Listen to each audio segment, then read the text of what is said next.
today we talk about how can you change your nickname on your Wearfit app. So you just follow this ways, then it's going to work with you.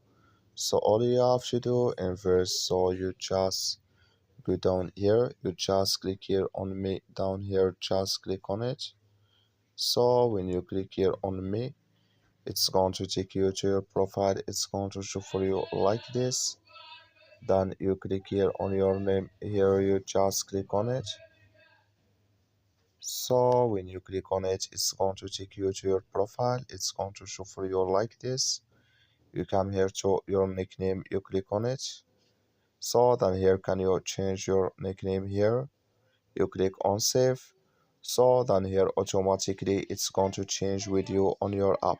So that's all you have to do. That's all. I wish you I get it. Thank you for watching. Don't forget to support us by liking, subscribe.